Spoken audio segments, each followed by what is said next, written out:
The comic book, Amazing Tales number 15, wasn't just paper and ink, it was a portal to another time. To 10-year-old Billy, flipping through its pages under the glow of a bedside lamp, it was the most valuable thing in the world. It wasn't just the story of Spider-Man's first appearance, it was the story of Billy's own imagination taking flight. Now, decades later, William Thompson, Billy, all grown up, still felt that same spark of wonder when he looked at it. The comic was a pristine, near-mint copy, encased in a protective mylar sleeve and graded a 9.8 by the Certified Guarantee Company, CGC. Its value was estimated at over $1 million, a figure William rarely allowed himself to dwell on. To him, it was priceless. It represented his childhood, his dreams, and a tangible connection to a simpler time. William kept Amazing Tales number 15 in a custom-built, climate-controlled vault in his penthouse apartment. The vault was more secure than most banks, featuring steel-reinforced walls, a biometric scanner, and a state-of-the-art alarm system monitored 24/7. William visited it almost daily, not to check its value, but simply to admire it. He'd carefully open the vault, his heart quickening with anticipation, and gaze at the comic, remembering the thrill of first discovering Spider-Man. It was a ritual, a moment of pure joy in his otherwise hectic life as a high-powered corporate lawyer. The comic wasn't just an investment, it was a family heirloom. William planned to pass it down to his grandchildren, sharing the joy and wonder it had brought him. He imagined them poring over the same pages, their eyes wide with excitement, just as he had done all those years ago. It was a legacy, a tangible piece of his history that would live on for generations to come. He never imagined anyone would dare to try and take it from him. The security was impenetrable. Or so he thought. The sense of security would be shattered. And a sense of violation would take its place.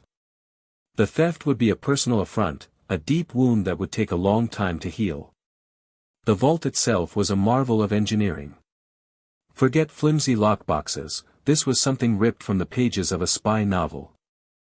The outer door, a slab of solid steel nearly a foot thick, was secured by a combination lock with over 1 million possible combinations. But that was just the beginning. Beyond the combination lock was a biometric scanner that read William's unique retinal pattern. A computer system verified the scan against a secure database, ensuring that only William could gain access. If the retinal scan failed, the system would trigger a silent alarm, alerting the security company. Inside the vault, a network of laser grids crisscrossed the room, detecting any movement. Pressure sensors were embedded in the floor, sensitive enough to detect even the slightest shift in weight. And of course, multiple high-definition security cameras recorded every angle, their footage streamed to a secure off-site location. The entire system was powered by a backup generator, ensuring that the vault remained secure even in the event of a power outage. The vault also had its own independent climate control system, maintaining a constant temperature and humidity level to protect the comic book from degradation. William had spared no expense in ensuring the safety of his prized possession. He had consulted with security experts, engineers, and even former spies to design the ultimate protection system. He felt confident that his vault was impenetrable, a fortress against any would-be thieves. He ran drills regularly, testing the system's responsiveness and identifying any potential weaknesses. He even hired a private security firm to conduct penetration tests, attempting to breach the vault's defenses. Each time, the system held firm, reinforcing William's belief in its invulnerability. The security company monitoring the vault was Eagle Eye Security, known for its rapid response times and highly trained personnel. They had a dedicated team assigned to William's account, familiar with the vault's security protocols and ready to respond at a moment's notice. Little did William know, that even the best-laid plans and most advanced technology can sometimes be outsmarted by a combination of cunning, desperation, and a little bit of luck. The human element, often overlooked, would prove to be the system's ultimate vulnerability. The seemingly impenetrable fortress would soon be breached, leaving William devastated and questioning everything he thought he knew about security. The day started like any other. William woke up, had his usual breakfast of toast and coffee, and prepared for a busy day at the law firm. Before heading out, he decided to pay his daily visit to Amazing Tales number 15. He punched in the combination to the vault, the tumblers clicking into place with a familiar sound. He then placed his eye in front of the biometric scanner, the laser beam briefly illuminating his retina. The system beeped, confirming his identity. The heavy steel door swung open with a soft whoosh. But what he saw next sent a jolt of ice water through his veins. The display case where Amazing Tales number 15 usually rested was empty. The comic was gone. His heart pounded in his chest. He frantically searched the vault, his mind racing, refusing to believe what he was seeing. He checked behind the display case, under the shelves, even inside the climate control unit, but the comic was nowhere to be found. The vault, designed to withstand anything, had been breached. Panic set in. He stumbled back, his legs weak. He leaned against the cold steel wall, trying to catch his breath. This couldn't be happening. Not to him. Not to Amazing Tales number 15. He pressed the panic button on the vault's control panel, triggering the alarm and alerting Eagle Eye Security. He called the police, his voice trembling as he reported the theft. He tried to remain calm, but the words caught in his throat. He explained the comic's value, the security measures in place, and the utter impossibility of the situation. Within minutes, the police arrived, sirens wailing. They secured the scene, cordoning off the penthouse apartment and beginning their investigation. The Eagle Eye Security team arrived shortly after, their faces grim. They reviewed the security footage, but found nothing. No one had entered or exited the vault except William himself. The laser grids hadn't been tripped, the pressure sensors hadn't been activated, and the alarm system hadn't been bypassed. It was as if the comic book had simply vanished into thin air. The perfect crime. Or so it seemed. But one tiny detail, overlooked in the initial chaos, would soon unravel the mystery. A single, smudged fingerprint, clinging to the plastic sleeve that once protected Amazing Tales number 15, would be the key to unlocking the truth. Detective Harding arrived at the scene amidst the controlled chaos. He was a man etched with the weariness of countless investigations. His face, a roadmap of wrinkles earned from years on the force, held a perpetual expression of thoughtful skepticism. His graying hair was neatly combed, but always seemed slightly disheveled, as if he'd just run a hand through it in frustration. He was a veteran, nearing retirement, but his sharp mind and unwavering dedication had earned him the respect of his colleagues. Harding wasn't flashy. He didn't rely on hunches or intuition. He was a meticulous investigator, a stickler for detail, and a firm believer in following the evidence, no matter where it led. He preferred a quiet room, a cup of strong coffee, and a stack of case files to the adrenaline-fueled chases often glorified in movies and television. He surveyed the scene, his eyes scanning every detail. The expensive penthouse, the state-of-the-art security system, the distraught owner, it all screamed high-profile case. He listened patiently as William recounted the events, his voice still shaking with disbelief. Harding took notes, his pen scratching against the notepad, absorbing every detail. He spoke briefly with the lead officers, asking pointed questions about the security system, the alarm logs, and the initial search. He examined the vault himself, running his hand along the cold steel walls, his eyes searching for any sign of forced entry. He noted the laser grids, the pressure sensors, and the multiple security cameras. It was, as William had claimed, an incredibly secure vault. No forced entry, no tripped alarms, no witnesses, one of the officers said, shaking his head. It's like the comic just disappeared. Harding nodded slowly, his eyes narrowed. Impossible, he said quietly. Everything leaves a trace. We just have to find it. He knew this case would be a challenge. The lack of obvious leads was discouraging, but Harding was undeterred. He had solved tougher cases with less to go on. He trusted his instincts, his experience, and the unwavering belief that even the most cunning criminals make mistakes. The key, he knew, was patience and attention to detail. And perhaps, just perhaps, that smudged fingerprint. It was a long shot, but it was all they had. It was time to get to work. The initial days of the investigation were a frustrating exercise in futility. Harding and his team interviewed William repeatedly, going over every detail of his routine, his relationships, and his potential enemies. They delved into his financial records, searching for any hint of debt or desperation that might suggest an inside job. But William's alibi was solid, and his financial situation was impeccable. He was, by all accounts, a victim. They interviewed the staff at Eagle Eye Security, scrutinizing their backgrounds and questioning their procedures. They reviewed the security footage from the surrounding buildings, hoping to catch a glimpse of someone suspicious entering or leaving the area. But the footage revealed nothing. The only activity was the normal hustle and bustle of city life. Harding even brought in a team of experts to examine the vault itself, searching for any microscopic flaws in the security system. They tested the laser grids, the pressure sensors, and the biometric scanner, but everything functioned perfectly. The vault was, as far as they could tell, impenetrable. The lack of leads was demoralizing. The media, of course, was having a field day, sensationalizing the story of the million-dollar comic book theft and questioning the effectiveness of the city's police force. Pressure mounted from above, with the captain demanding daily updates and expressing his growing impatience. Harding, however, remained focused. He knew that giving in to pressure would only lead to mistakes. He continued to pore over the evidence, reviewing the case files, and brainstorming with his team. He spent hours staring at the security footage, searching for any detail they might have missed. The fingerprint on the plastic sleeve remained the only tangible lead. The forensic team had painstakingly lifted the print and sent it to the lab for analysis. Harding knew that the odds of getting a match were slim.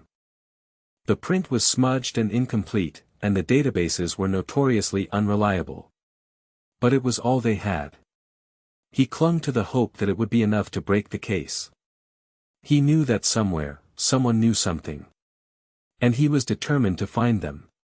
The weight of the unsolved case pressed down on him. He knew that the longer it went unsolved, the less likely they were to ever recover the comic book. The clock was ticking. The forensic team, led by the meticulous and highly respected Sarah Chen, worked tirelessly in their sterile lab, a stark contrast to the opulent penthouse where the theft occurred. Sarah was a scientist at heart, approaching every case with a methodical precision that bordered on obsession. She believed that even the smallest trace of evidence could tell a story, and she was determined to uncover that story. The vault was a forensic goldmine, but also a nightmare. The pristine environment meant that any foreign material was potentially significant, but it also meant that contamination was a constant threat. Sarah and her team donned full-body suits, masks, and gloves before entering the vault, meticulously collecting samples from every surface. They used specialized vacuums to collect microscopic particles, swabs to gather DNA evidence, and high-powered lights to reveal latent fingerprints. They photographed every inch of the vault, creating a detailed record of the scene. The plastic sleeve that had once protected Amazing Tales No. 15 was their primary focus. Sarah carefully transported the sleeve to the lab, where she examined it under a microscope. She identified the smudged fingerprint and meticulously photographed it from every angle. She then used a chemical process to enhance the print, making it more visible. The process was delicate and time-consuming, but Sarah refused to cut corners. She knew that the success of the entire investigation rested on her shoulders. She felt the weight of responsibility, but she also felt a surge of excitement. She loved the challenge of piecing together the puzzle, of uncovering the truth hidden within the microscopic details. She extracted any trace DNA. She was able to find one partial print. She was able to find hair that wasn't Williams. She found fibers from clothes that were also not Williams. "We got a fingerprint," she announced to Harding, her voice filled with cautious optimism. "It's smudged, but we've enhanced it. We're running it through the databases now." Harding nodded, his expression unreadable. He knew that the odds were slim, but he couldn't help but feel a flicker of hope. The fingerprint was their only chance. Sarah and her team continued to work late into the night, their faces illuminated by the glow of their monitors. They were the unsung heroes of the investigation, the silent guardians of the evidence. And they were determined to find the truth. However, as Sarah would later say to Harding, we can only do so much with a partial. Harding knew that, but he was still hoping for a miracle. He was hoping for the break that would solve the case. He knew the clock was ticking, and that the chances of recovering the comic were getting slimmer by the day. Days turned into weeks, and the fingerprint analysis yielded nothing. Sarah Chin delivered the disappointing news to Harding. The print was too smudged to get a definitive match from the national database. They had run it through every available system, comparing it against millions of records, but the results were consistently negative. "I'm sorry, Detective," Sarah said, her voice laced with regret. "We did everything we could. The print is just too degraded to be of any use." Harding sighed, running a hand through his already disheveled hair. He had been clinging to the hope that the fingerprint would be the key to unlocking the case, but now that hope was fading. "Thank you, Sarah," he said, his voice weary. "I know you did your best." He returned to his office, the weight of the unsolved case pressing down on him. He stared at the case file, his mind racing, trying to find another angle, another lead. He felt like he was chasing a ghost, grasping at shadows. The perfect crime, it seemed, was about to remain perfect. He pulled up the file on his computer, scrolling through the photos of the vault, the security system, and the plastic sleeve with the smudged fingerprint. He zoomed in on the fingerprint, studying the faint lines and ridges, trying to see something that they had missed. He thought about William, the distraught owner of Amazing Tales No. 15. He imagined the pain and frustration he must be feeling, the sense of violation and loss. Harding felt a sense of responsibility to bring him justice, to recover his prized possession. But the case was cold. The leads were dry. And the clock was ticking. He decided to revisit the security footage from the surrounding buildings, hoping that something had been missed. He sat in front of the monitor for hours, watching the same footage over and over again, his eyes scanning every detail. He was looking for a pattern, an anomaly, anything that might shed light on the mystery. He looked through other cases. The department was getting a little annoyed with him. He was spending so much time on one case. "There's a lot of crime, Harding. Can't keep focusing on the one comic," his captain had said. Harding, however, was not dissuaded. He was going to solve this case. Then a call came in about an art forgery. Harding sighed. It was just another task to do. It was just another case. But, as he would soon find out, it would lead him back to the comic book. It would lead him back to the fingerprint. And it would lead him to the truth. The art forgery case was seemingly unrelated to the comic book theft.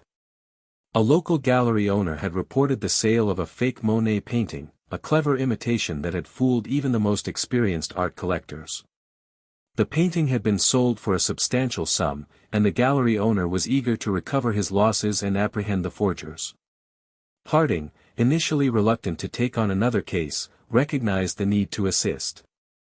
He assigned a junior detective to handle the initial investigation, but he kept a close eye on the case file, reviewing the evidence and offering guidance.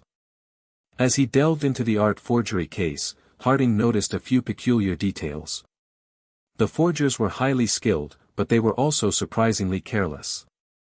They had used high-quality materials and techniques to create the fake painting, but they had made a few minor mistakes that had ultimately led to their discovery. One of those mistakes involved the framing of the painting. The forgers had used an antique frame that was slightly too small for the canvas, causing the painting to buckle slightly. The gallery owner, a stickler for detail, had noticed the imperfection and immediately suspected that the painting was a fake. Harding found the carelessness of the forgers intriguing. It suggested that they were either inexperienced or overconfident. He decided to review the files of previous art forgery cases, searching for any similar patterns. He spent hours poring over old case files, his eyes scanning the details, his mind piecing together the puzzle. Then, he found something. A case from several years ago involved a similar art forgery ring. The forgers in that case were also highly skilled but surprisingly careless. They had used high-quality materials and techniques, but they had made a few minor mistakes that had led to their capture. The mistakes were different, but the pattern was the same: skill combined with carelessness. Harding wondered if there was a connection between the two cases. Could the same art forgery ring be responsible for both the fake Monet painting and the comic book theft? It seemed unlikely, but Harding knew that anything was possible.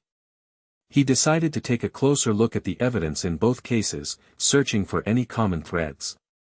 He reviewed the forensic reports, the witness statements, and the security footage. Then, he remembered the fingerprint. The smudged fingerprint on the plastic sleeve. It was a long shot, but he decided to revisit the fingerprint analysis. He called Sarah Chen and asked her to pull up the original fingerprint data. He wanted to see if there were any details that they had missed, any subtle characteristics that might connect the fingerprint to the art forgery ring.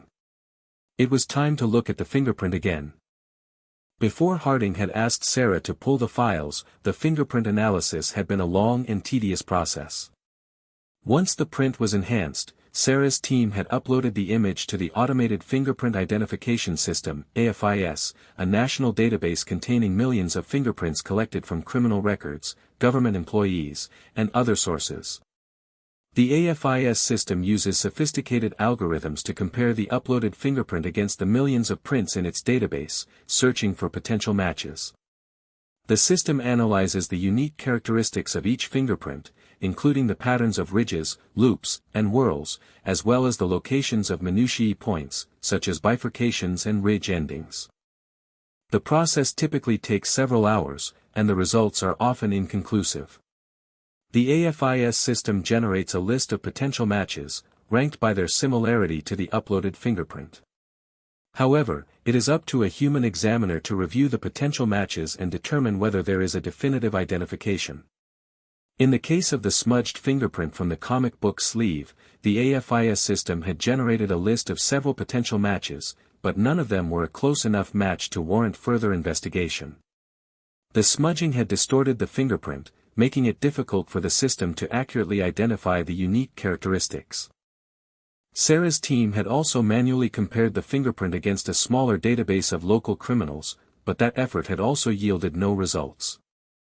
They had exhausted every available resource, but they had been unable to find a match. The lack of a match was frustrating, but it was not entirely unexpected. Many fingerprints are never entered into the AFIS system, and even those that are often contain errors or omissions. The system is also known to be less accurate with partial or smudged fingerprints. Despite the disappointing results, Sarah's team had documented every step of the analysis process, creating a detailed record of their findings. They had included high-resolution images of the fingerprint, as well as a summary of the AFIS search results. They had also noted the limitations of the analysis, emphasizing the smudging and the potential for error. It was a thorough and professional analysis, but it had ultimately failed to provide a lead. The fingerprint remained an enigma, a tantalizing clue that led nowhere. Now, Harding was asking Sarah to revisit that enigma. He was hoping that a fresh pair of eyes, combined with a new perspective, might reveal something that they had missed. Harding's hunch was that the devil was in the details. He thought that maybe, just maybe, they had been focusing on the wrong details. He thought maybe they needed to focus on the carelessness of the fingerprint. He was hoping that the carelessness was not only in the act of leaving the fingerprint, but in the fingerprint itself. Harding sat at his desk, surrounded by files from both the comic book theft and the art forgery case. He had spread out the photos of the fingerprint, the crime scene photos from the vault, and the evidence from the art gallery. He felt like he was drowning in information, but he was determined to find the connection, the missing piece that would tie everything together. He thought back to a previous art forgery ring he had investigated years ago. It was a complex case that had involved a network of skilled artists, shady dealers, and wealthy collectors.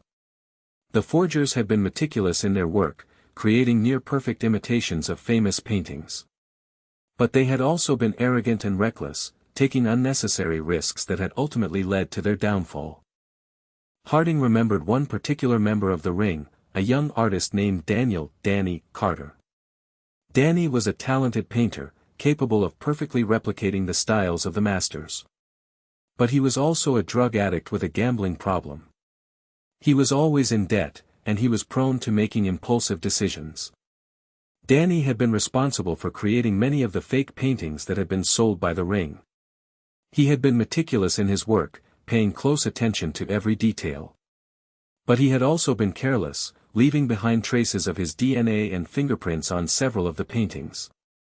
Harding had personally arrested Danny Carter, and he had testified against him at trial. Danny had been convicted of multiple counts of forgery and sentenced to several years in prison.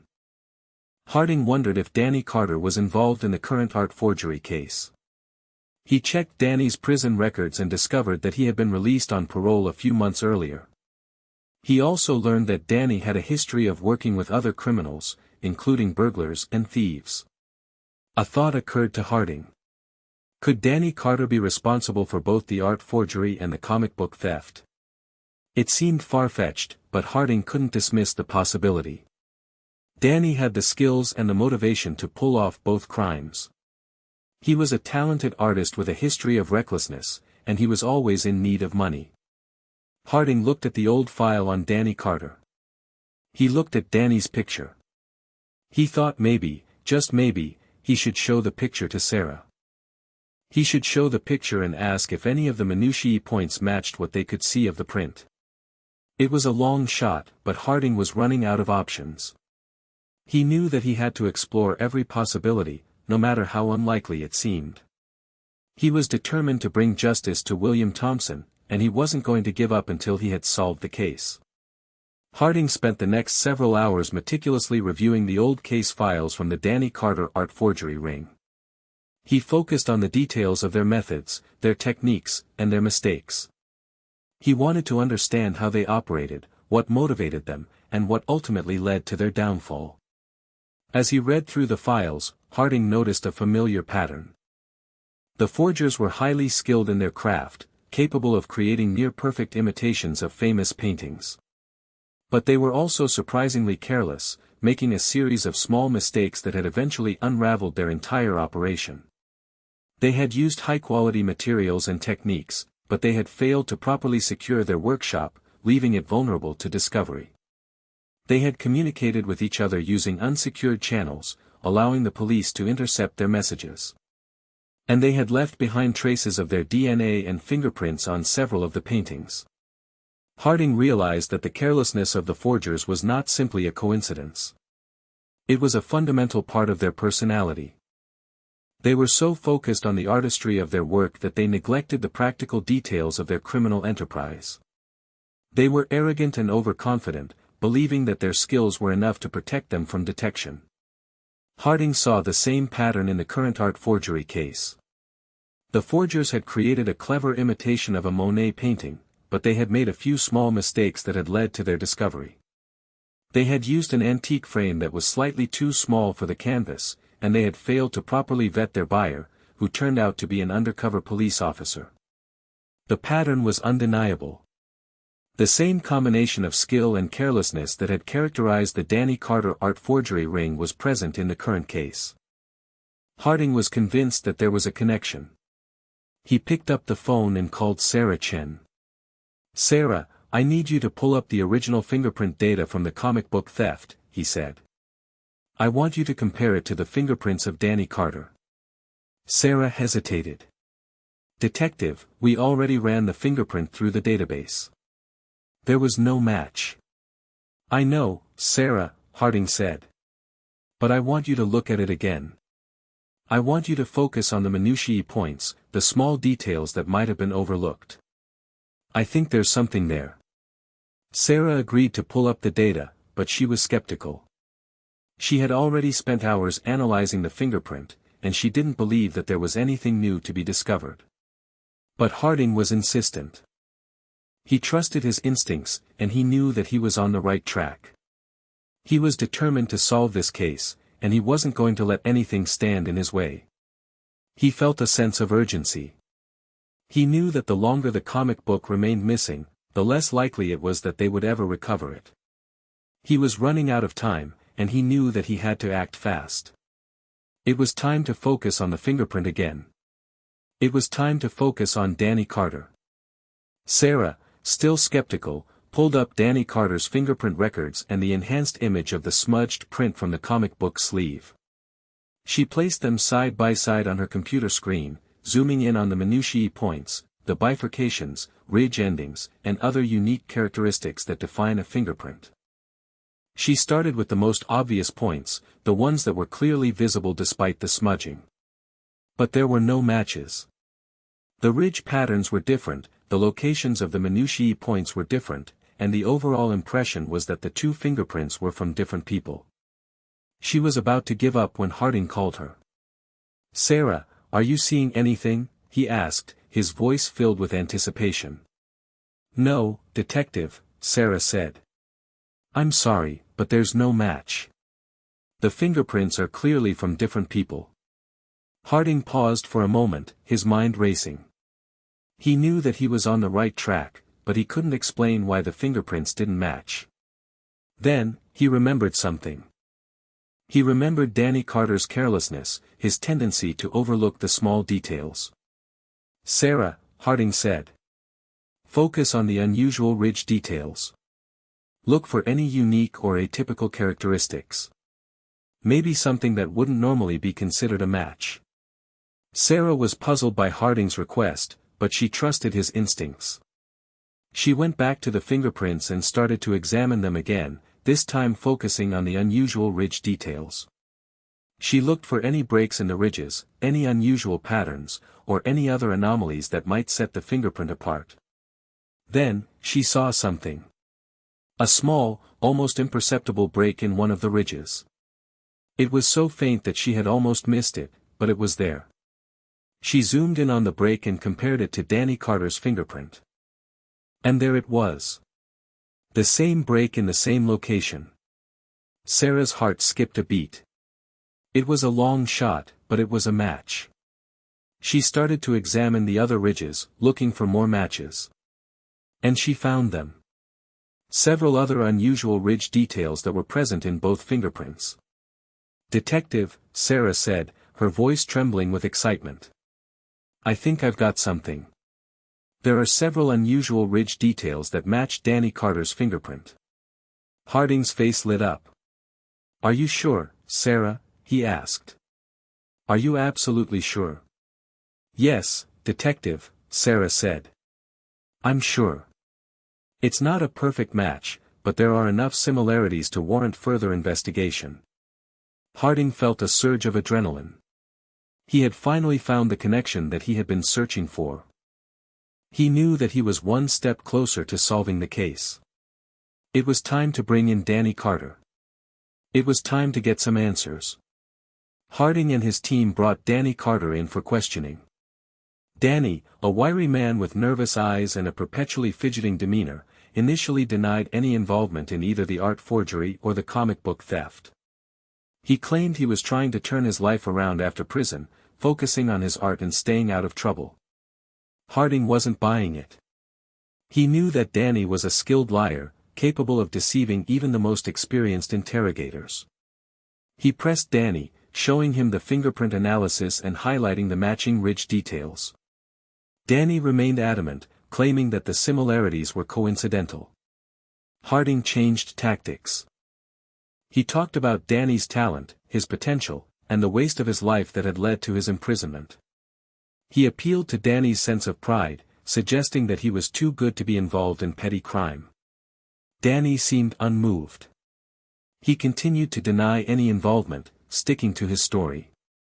Harding knew that he needed more evidence, something that would break Danny's resolve. He then decided to focus on the carelessness that had been a hallmark of Danny's past crimes. He pointed out the smudged fingerprint, the sloppy way it had been left on the comic book sleeve. He suggested that only someone as careless as Danny would make such a mistake. Danny's facade began to crack. He shifted in his seat, his eyes darting around the room. He started to fidget more nervously, his hands trembling slightly. Harding knew that he was getting to him. He continued to press Danny, highlighting the similarities between his past crimes and the current cases. He pointed out the high level of skill combined with the surprising carelessness. He suggested that only someone with Danny's unique combination of talent and recklessness could be responsible for both the art forgery and the comic book theft. Finally, Danny broke down. He confessed to his involvement in both crimes. He admitted that he had been hired by a wealthy collector to create a fake Monet painting and that he had stolen the comic book from William Thompson's vault on a dare. He explained that he had bypassed the security system by using a combination of technical skill and luck. He had studied the vault schematics, identified its weaknesses, and exploited those weaknesses to gain entry. He had disabled the laser grids and pressure sensors using a device that he had built himself. And he had bypassed the biometric scanner by using a fake retinal scan that he had obtained from an accomplice. He had been careful, but not careful enough. He had made one small mistake, leaving behind a smudged fingerprint on the comic book sleeve. And that mistake had ultimately led to his downfall. Harding had been right. It was the carelessness that had cracked the case. The carelessness that was Danny Carter's signature. It had been that signature that led to Danny's confession. The game was over. It was time to recover the comic book. It was time to bring William Thompson some justice. With Danny's confession in hand, the focus shifted to recovering Amazing Tales number 15 and apprehending any accomplices. Danny, eager to mitigate his situation, readily revealed the location where he had stashed the comic book, a secure storage facility on the outskirts of the city. He also identified his accomplice, a tech-savvy individual named Marcus Bell, who had provided the fake retinal scan and assisted with bypassing the vault's security system. Harding immediately dispatched a team to the storage facility, where they located Amazing Tales number 15 in a climate-controlled locker, carefully wrapped in acid-free paper and bubble wrap. The comic book was in perfect condition, exactly as Danny had described. Another team apprehended Marcus Bell at his apartment. Marcus, a young man with a penchant for gadgets and a history of hacking, confessed to his role in the theft. He explained that he had been recruited by Danny, who had promised him a share of the profits from the sale of the comic book. Marcus revealed that Danny had planned to sell Amazing Tales number 15 to a wealthy collector in Europe, who specialized in rare comic books. The collector had offered a substantial sum for the comic, enough to pay off Danny's debts and provide Marcus with a comfortable life. However, Danny's carelessness had derailed their plans. The smudged fingerprint had led to his identification and apprehension, and now their entire operation was crumbling. With both Danny and Marcus in custody, and Amazing Tales number 15 recovered, Harding felt a sense of satisfaction. The case had been challenging, but he had persevered, following the evidence and trusting his instincts. He had brought justice to William Thompson and recovered a priceless piece of comic book history. But Harding knew that his work wasn't over. He still had to investigate the wealthy collector who had planned to purchase Amazing Tales number 15. He wanted to know who the collector was, what his motives were, and whether he was involved in other illicit activities. He also wanted to understand why Danny Carter had been hired to steal the comic book in the first place. Who had orchestrated the theft, and what was their ultimate goal? The questions lingered in his mind, reminding him that even in victory, there were always more mysteries to unravel. The road to justice was long and winding, and Harding was ready to continue the journey. First, he needed to return the comic to William. He was sure that William would be relieved. He was sure that William would appreciate his work. William had lost something incredibly precious to him. He was sure that William would be happy to see Amazing Tales number 15 again. Harding smiled, for what seemed like the first time in weeks. This case was finally coming to a close. The reunion between William Thompson and Amazing Tales number 15 was emotional. Harding personally delivered the recovered comic book to William's penthouse apartment. William was overwhelmed with gratitude, his eyes welling up with tears as he held the comic in his hands. "I can't thank you enough, Detective," William said, his voice choked with emotion. "I thought I had lost it forever." Harding smiled. "We're just glad we were able to recover it, Mr. Thompson. It's a valuable piece of history." William carefully placed the comic back in its display case in the vault, his hands trembling slightly. He gazed at it for a long moment, a sense of relief washing over him. "I've learned a valuable lesson from all of this, Detective," William said. "I thought my security system was impenetrable, but I was wrong. I'm going to upgrade it, make it even more secure." Harding nodded. "That's a good idea, Mr. Thompson. But remember, no security system is perfect. The human element is always the weakest link." William smiled. "I understand, Detective. I won't forget that." As Harding left the penthouse, he reflected on the case. It had been a challenging investigation, but it had also been rewarding. He had brought justice to William Thompson, recovered a priceless piece of comic book history, and apprehended a dangerous criminal. He thought about Danny Carter, the talented artist who had thrown away his life for a quick score. He wondered what had motivated Danny to commit such a brazen crime. Was it simply financial desperation, or was there something more to it? Harding knew that he would never fully understand Danny's motives, but he was satisfied that he had brought him to justice. He had done his job, and he had done it well. As Harding walked back to his car, he felt a sense of peace. He had closed another case, and he was ready for the next challenge. The city was full of mysteries, and Harding was determined to solve them all. He also knew that without the team and Sarah Chen he would have never solved the case. A few days later, Harding received a thank you note from William Thompson. "Dear Detective Harding," the note read. "I wanted to express my sincere gratitude for your hard work and dedication in recovering Amazing Tales number 15. It means the world to me to have it back. Thank you for bringing justice to this situation. Sincerely, William Thompson." Harding smiled. It was the best part of the job. Helping people and bringing justice to their lives. This case was officially closed. It was time to move on. The phone rang. It was the captain. "Harding, I have another case for you." Harding sighed. He knew that there would always be more cases. There would always be more crime. And there would always be more mysteries to solve. But he was ready for it. He was ready to face the challenges. He was ready to continue the fight for justice. He was Detective Harding, and that's what he did. Harding sat alone in his office, the events of the past few weeks swirling in his mind. The high-profile comic book theft, the frustrating lack of leads, the unexpected connection to the art forgery ring, and the ultimate triumph of recovering Amazing Tales number 15, it had been a roller coaster of emotions and challenges. He thought about the smudged fingerprint, the seemingly insignificant clue that had ultimately cracked the case. It was a reminder that even the smallest details can be important, that even the most careless mistakes can have far-reaching consequences. He thought about Danny Carter, the talented artist who had thrown away his life for a quick score. He wondered what Danny would do with his life after prison. Would he learn from his mistakes, or would he continue down the same destructive path? He thought about William Thompson, the grateful owner of Amazing Tales number 15. He was happy that he had been able to bring William justice and recover his prized possession.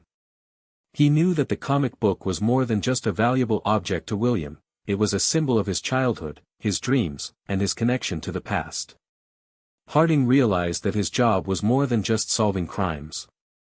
It was about helping people, about bringing justice to their lives, and about protecting the innocent from harm. He felt a sense of purpose and fulfillment in his work, a sense that he was making a difference in the world. He knew that there would always be more crime, more challenges, and more mysteries to solve. But he was ready for it. He was Detective Harding, and that's what he did. He solved crimes, he protected the innocent, and he brought justice to the world. He leaned back in his chair, closed his eyes, and took a deep breath. He was tired, but he was also satisfied. He had closed another case, and he was ready for the next one. The phone rang, breaking the silence. It was the captain. "Harding, there's been a break-in at the museum." Harding sighed, a faint smile playing on his lips. The city never sleeps, and neither did he. The fight for justice continued. He stood up, grabbed his coat, and headed out the door, ready to face whatever challenges lay ahead. He knew he had a team that supported him. He knew that he could trust Sarah. He knew that he was doing the right thing. He was Detective Harding, and he was ready for anything. The end. The end.